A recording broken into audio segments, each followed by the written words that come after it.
अस्सलाम वालेकुम नाज़रीन। इस एपिसोड के शुरुआत में हम देखते हैं फातिमा और एवरानोस खानका की तरफ देख रहे होते हैं, मगर इसी लम्हे यगीत अपने साथ बहुत सारे सिपाहियों को लेके उनके पीछे आ पहुंचता है और कहता है दो प्यार करने वाले परिंदे फिर से एक साथ हैं। एवरानोस आगे बढ़ते हुए पूछता है तुम कौन हो, तो यगीत अपने चेहरे से कपड़ा हटा देता है। यगीत को जिंदा देख के फातिमा और एवरानोस दोनों चौंक जाते हैं। एवरानोस के मुंह से निकलता है तुम, और फातिमा कहती है यगीत। यगीत कहता है हाँ यगीत, जिसे अल्लाह ना मारे उसे कोई मार नहीं सकता फातिमा। एवरानोस कहता है तुम जल गए थे, मैंने देखा था। यगीत कहता है मैं जला था और अब मैं अपने इंतकाम लेने के लिए वापस आ गया हूँ, सिपाहियों पकड़ो इसे। यह सुनते साथ ही सिपाही एवरानोस की तरफ बढ़ते हैं। फातिमा और बाकी सिपाही मुजामत शुरू कर देते हैं। एक जबरदस्त लड़ाई शुरू हो जाती है, मगर फातिमा पे सिपाही जल्दी काबू पा लेते हैं। एवरानोस अकेले कई सिपाहियों का मुकाबला कर रहा होता है। कुछ को पटकता ही है कि उस पे जाल आ गिरता है और उसे भी दबोच दिया जाता है। वो चीखता चिल्लाता है छोड़ो छोड़ो। फातिमा भी चीखते चिल्लाते हुए उसे पुकारती है।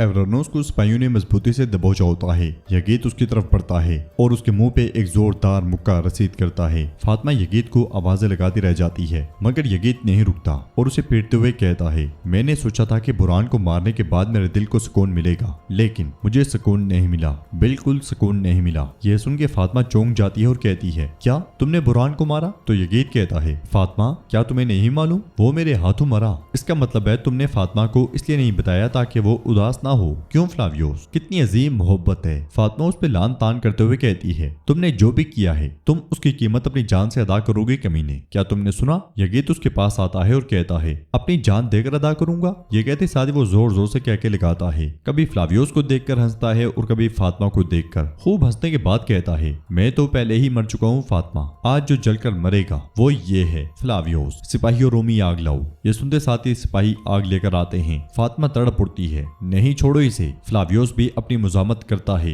यगीत उस पे तेल उंडेलना शुरू कर देता है। फातिमा खूब चीखती चिल्लाती है और यगीत सारा तेल उस पे उंडेल देता है। फिर कहता है बुरहान को मेरा सलाम कहना। अगले ही पल जलती मशल यगीत के हाथ में थमा दी जाती है। वो आग को एवरानोस के करीब से करीब तक करता जाता है। फातिमा मुसलसल नहीं नहीं कहती ही चली जाती है, मगर यगीत पे कोई असर नहीं होता और वो कहता है देखो इसे देखो। यगीत आग करीब करता ही है कि जेर कुतई का छोड़ा हुआ तीर उसके बाजू में आ लगता है। उसके हाथ से आग गिर जाती है और अगले ही पल उन पे बेतहाशा तीर छोड़ दिए जाते हैं। यगीत के सिपाही मरते ही चले जाते हैं। फातिमा तलवार उठाती है, सामने मौजूद सिपाही को काटती है और पीछे खड़े सिपाही के पेट में तलवार गोम देती है। फ्लावियोस भी जल्दी अपने आप को आजाद करता है, तलवार उठाता है और दुश्मनों को काटना शुरू कर देता है। इंतकाम की आग में जलता जेर कुतई दोनों तलवारें बेनियाम करते हुए यगीत की तरफ बढ़ता है और उसके रास्ते में जो भी हायल होता है उसे काट डालता है। यगीत को देखते हुए जेर कुतई कहता है तो तुम ही वो शैतान हो जिसने मेरे भाई को मारा, अब तुम्हें मेरे हाथों से कौन बचाएगा? यगीत कहता है बुरहान चला गया, अब तुम भी मर जाओगे। ये कहते और सुनते साथ ही वो दोनों अपने अपने मुखालिफिन को काटना शुरू कर देते हैं। जेर कुतई यगीत के सिपाहियों को और यगीत उस्मानी सिपाहियों को। जेर कुतई उनमें से एक को काटते हुए कहता है दांत के बदले दांत, खून के बदले खून। यगीत कहता है बुरहान भी तुम्हारी तरह ही बातें कर रहा था जेर कुतई, लेकिन वो मर गया,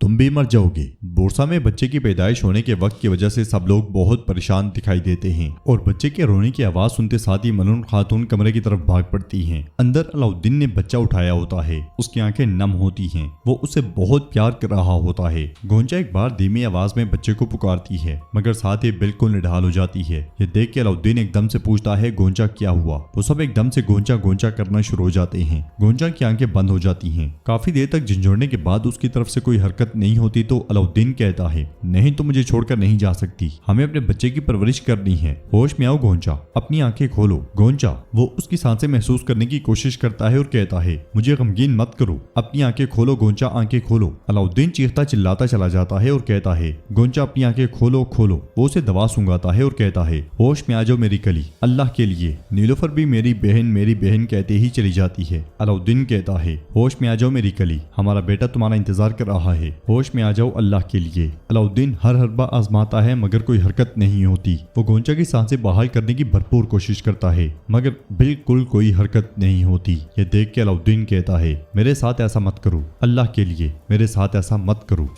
उधर हम देखते हैं कि सुल्तान उरहान अस्पोर्चा को लेकर आगे बढ़ रहे होते हैं और कहते हैं हम यहाँ से खामोशी से गुजरेंगे। ये कहते साथ ही सुल्तान अस्पोर्चा को घोड़े पर सवार कर देते हैं और खुद भी दूसरे घोड़े पर बैठ जाते हैं। कमांडर अस्पोर्चा के घोड़े की रस्सी सुल्तान को थमा देता है और सुल्तान बड़ी खामोशी के साथ खानका से बाहर आते हैं। ये देख के सुल्तान के साथी बहुत خوش ہوتے ہیں اور شامل کہتا ہے اللہ کا شکر ہے ہمارے سلطان نے اسپورچا خاتون کو بچا لیا ہے۔ خانقاہ سے باہر آتے ساتھ ہی سلطان اور اسپورچا مسکرا دیتے ہیں۔ شامل کہتا ہے چلو ان کے پیچھے سے بغیر کسی کو خبر ہوئے چلتے ہیں۔ وہ سب آگے بڑھتے ہی چلے جاتے ہیں۔ دوسری طرف جیر کتائی کا ٹکراؤ جاری ہوتا ہے۔ وہ یگید کے سپاہیوں کو مسل رہا ہوتا ہے کہ اس لیے میں سلطان بھی وہاں لڑائی کے مقام پہ پہنچ جاتے ہیں اور دیکھتے ہیں کہ یگید ان کے سپاہیوں کو کاٹ رہا ہے۔ یہ دیکھ کے سلطان کہتے ہیں یہ یگید ہے، اس کا مطلب ہے کہ اسی نے برہان کو شہید کیا تھا۔ یہ کہتے ساتھ ہی سلطان ایک دم گھوڑا چھوڑتے ہیں، تلوار پہ ہاتھ رکھتے ہیں اور آگے بڑھتے ہیں۔ یگید بے دردی سے ان کے سپاہیوں کو شہید کر رہا ہوتا ہے۔ اس لمحے وہ دیکھتا ہے کہ سلطان اورحان اس کے سامنے کھڑے ہیں جو اس کے سپاہیوں کو کاٹ رہے ہیں۔ یگید کہتا ہے اورحان خوش آمدید، میں نے بتا رہا تھا کہ میں نے برہان کو کیسے قتل کیا۔ سلطان کہتے ہیں وہ آگ تمہیں مارنے کے لیے کافی نہیں تھی، لیکن تمہاری موت میرے ہاتھوں لکھی ہے۔ سلطان آگے بڑھنے لگتے ہیں کہ اسی لمحے شامل اور ان کے سپاہی بھاگتے بھاگتے پہنچتے ہیں اور شامل سلطان سے کہتا ہے میرے سلطان انہوں نے آوازیں سن لی ہیں اور بازنطینی فوجی آ رہے ہیں۔ تیمور بوگا کہتا ہے وہ بہت زیادہ ہیں میرے سلطان۔ سلطان یگید سے کہتے ہیں میں تمہیں قتل کروں گا مگر آج نہیں، کچھ دیر اور صبر کرو۔ پھر سلطان اپنے سپاہیوں سے کہتے ہیں چلو جلدی سے پیچھے ہٹو۔ نہ چاہتے ہوئے بھی جیر کتائی پیچھے ہٹنا شروع ہو جاتا ہے۔ ادھر علاؤالدین کی کوششیں اب بھی جاری ہوتی ہیں اور کہتا ہے اب تک دوا کا اثر ظاہر ہو جانا چاہیے تھا۔ پھر اعراض سے پوچھتا ہے کیا تم نے اسے کوئی دوا دی تھی یا اس نے ولادت سے پہلے کچھ کھایا پیا تھا؟ اعراض کہتی ہے نہیں وزیر صاحب۔ علاؤالدین کہتا ہے اللہ کے لیے آنکھیں کھولو۔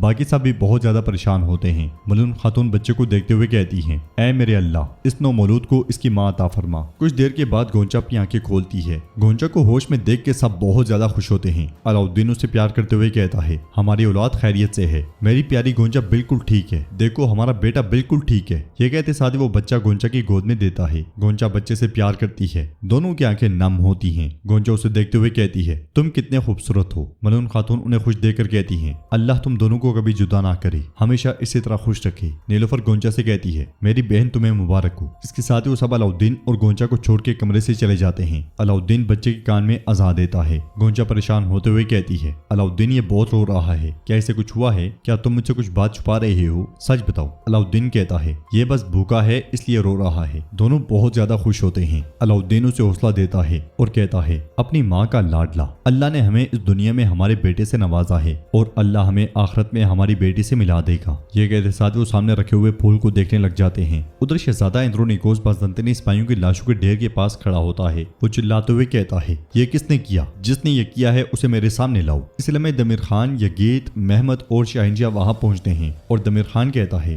جس نے یہ کیا ہے وہ اپنی خاتون شہزادی اسپورچا کو لے کر کچھ دیر پہلے جا چکا ہے۔ اندرونیکوس کہتا ہے کلیمنسن دراصل اورحان تھا۔ محمد کہتا ہے وہ یہاں تمہارے دادا کو اغوا کرنے آیا تھا۔ اندرونیکوس کہتا ہے وہ دونوں میرے قابو میں تھے۔ شاہنشاہ کہتا ہے یہی اورحان ہے اے شہنشاہ، یہ ایک لومڑی ہے جو بھیڑیے کے لباس میں چھپی ہوئی ہے۔ دسپینا کہتی ہے ہم اسے ہر حال میں اس کی قیمت چکانے پہ مجبور کریں گے عظیم شہنشاہ۔ دمیر خان کہتا ہے بس یہ ضروری ہے کہ ہمارا وہ معاہدہ قائم رہے جو ہم نے آپ سے آپ کے شہزادے ہونے کے وقت کیا تھا۔ اندرونیکوس کہتا ہے روم کے بحری بیڑے اب میرے تابع ہوں گے، تمہارے جہاز میرے بیڑوں پر حملہ کرنا ترک کر دیں گے، جیسا آپ نے کہا باقی آسان ہے۔ دمیر خان کہتا ہے لیکن میری ایک شرط ہے، چنارلی کو واپس لینے میں میری مدد کرو گے۔ اندرونیکوس کہتا ہے فکر نہ کرو، اورحان کے لیے ایک انچ زمین بھی نہیں بچے گی، مزید پوپ کی حمایت بھی ہمارے ساتھ ہے۔ یہ سن کے وہ سب بہت خوش ہوتے ہیں۔ شہنشاہ مزید کہتا ہے میرے ساتھ ایز نہیں کہو، ایک ساتھ کاردینال کو خوش آمدید کہیں گے۔ شہنشاہ خوش ہوتے ہوئے کہتا ہے اب پوپ کی حمایت بھی ہمارے ساتھ ہے، نہ اورحان باقی رہے گا نہ کوئی عثمانی۔ تو ناظرین اس کے ساتھ یہ ایپیسوڈ بھی اختتام پذیر ہوتی ہے۔ ویڈیو پسند آئے تو لائک کر دیں، شیئر کر دیں، سبسکرائب نہیں کیا ہوا تو سبسکرائب کرنے کے ساتھ ساتھ گھنٹی والے آئیکن کو دبانا مت بھولیں۔ ملتے ہیں انشاءاللہ نیکسٹ ویڈیو میں، تب تک کے لیے رکھیں اپنا اور اپنوں کا بہت زیادہ خیال۔ اللہ نگہبان۔